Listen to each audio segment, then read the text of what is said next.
friends, my name is Kayla Rain, and today I'm sharing with you my February wrap-up. And in the month of February, I read 8 books from the library and 1 book from my personal collection. So I actually utilized my library a lot this month, and I didn't even realize it until I was gathering what I had read at the end of the month and realized that I have read literally 1 book from my own personal collection. So my books behind me felt very neglected in February, but not so much in March. I'm gonna get to them in March. I'm gonna give them a little love. And if you're hearing any strange background noise, my neighbors are apparently having a dance party and playing their music really loudly, so it happens. Anyway, we'll jump right into the books that I read in February, starting with Wolf Children, Ami and Yuki by Mamoru Hosoda, and I ended up rating this a 4 out of 5 stars. I really enjoyed this manga style collection. It had the most beautiful artwork I think I have ever seen, and just a really emotional and well-written story. So if you're wanting to get to any manga style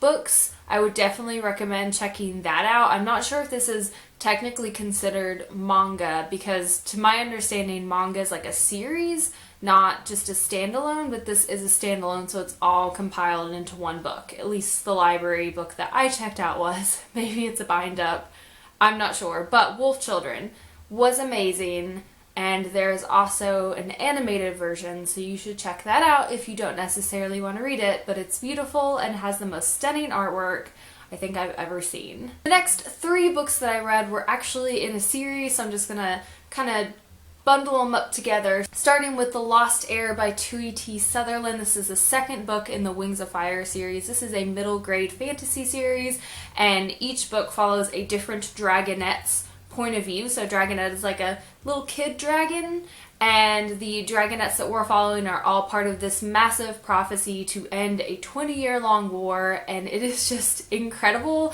I really enjoyed The Lost Heir. I felt like it was really action-packed, a little bit mysterious, and I really enjoyed seeing Tsunami's point of view because she is just a very fierce dragon who is willing to fight her way out of every single situation. So it's interesting to see how she kind of processes all that. I ended up giving this one a 4 out of 5 stars. And then I immediately moved on to The Lost Kingdom by Sutherland. This is the 3rd book in the Wings of Fire series. This one follows Glory's point of view, my personal favorite dragon, and I really adored this addition to the series. The setting was really beautiful, and I loved this really intense, wonderful mystery that we got to follow through with.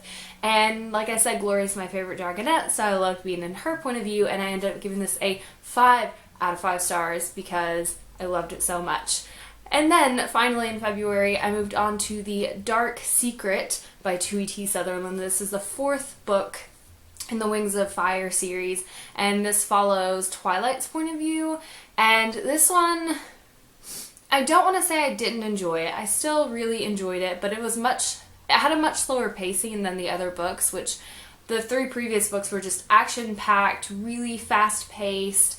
Whereas this one, it was a little bit more informational, which I did find helpful. I still enjoyed that because I got to figure out more about the world, more about the prophecy, more about what was going on in this setting. So I still ended up giving this a 4 out of 5 stars, but it wasn't quite as action-packed as the previous 3 books were. And then I picked up The Red Pencil by Andrea Davis Pinkney and Shane Evans, and I ended up giving this a 4 out of 5 stars. This is a middle grade novel written in verse, and it does have some illustrations, and it follows a little girl growing up in Sudan who ends up becoming a refugee and travels to a refugee camp.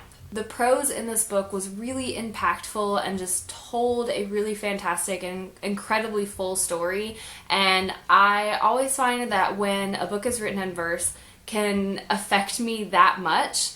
It has been well written, well put together, and even though the illustrations were very childlike, I felt like it added to the story and it added to the narrative that the authors were wanting to portray as they were telling this story.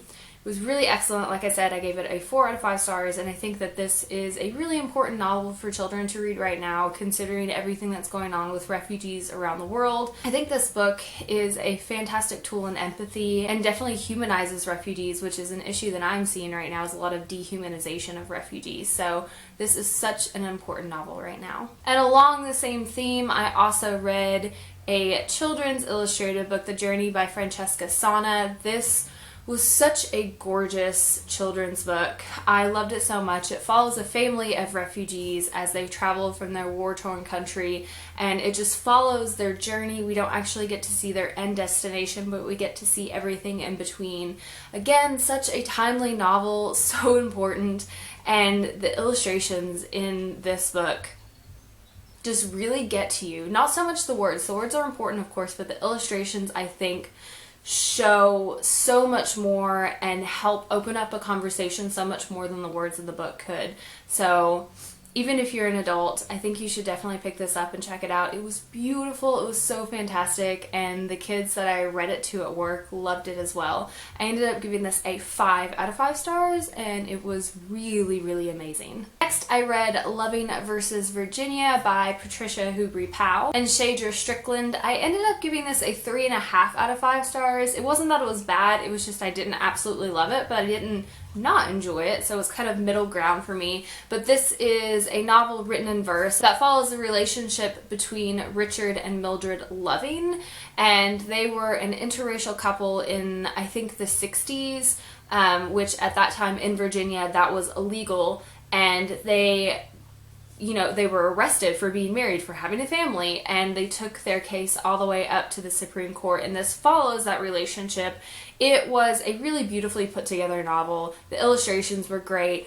The verse was great. It was just kind of middle ground as far as my enjoyment of it, but I definitely think it's an important book to read, so definitely check it out. It was really fantastic as far as information that it was giving, and I really enjoyed how it injected other pieces of civil rights movements during that time period to kind of help you get a better picture on race relations in the United States during that time. It was a very tense time, and I think we're seeing a lot of echoes from that right now in how we're dealing with race relations and civil rights movements in the United States at this moment. So definitely a timely novel, definitely something that I think everyone who is watching this video should check out. Next, I read Suffer Love by Ashley Herring Blake. I ended up giving this a 4 out of 5 stars. This is a YA contemporary, and it has a dual point of view, and one of the things that I really enjoyed about the story is with both characters we get to follow a narrative that discusses love, friendship, trauma, forgiveness, and healing, and it does it in such a powerful and fantastic way, in a way that I think would be very relatable for many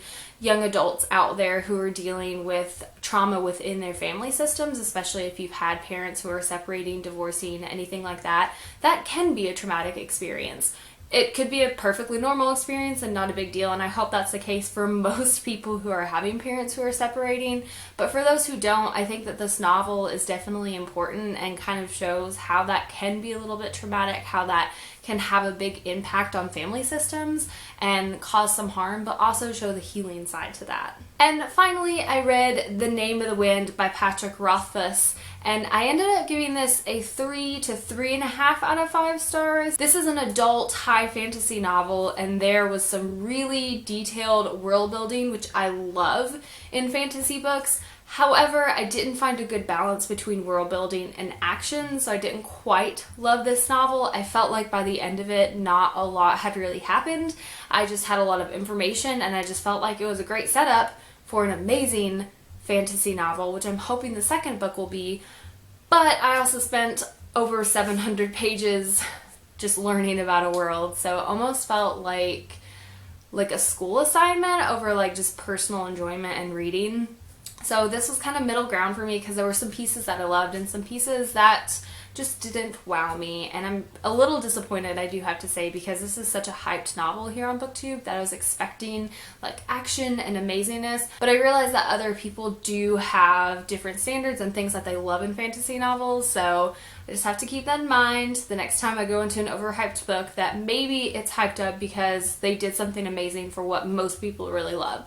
But I have to have a good balance between world building and action because I can get bored pretty easily. Anyway, that has been it for my wrap up this month. I had a great reading month. So far I've had a great reading year. I don't think anything's fell below 3 stars, which is awesome because I usually only give lower stars for 2 reasons. Either the book was super problematic and I didn't like a lot of things with it, or it just wasn't for me, and I haven't come across either of those things yet. So fingers crossed for another couple months of good reading. Hopefully I don't dive into anything too problematic or anything that just doesn't work for me, because man, what a waste of time. Anyway, that has been it for today's video. I'll leave links in the down bar below for you guys to check out my other social media sites such as Goodreads, Instagram, and Twitter. And as always, thank you so much for watching. Stay weird.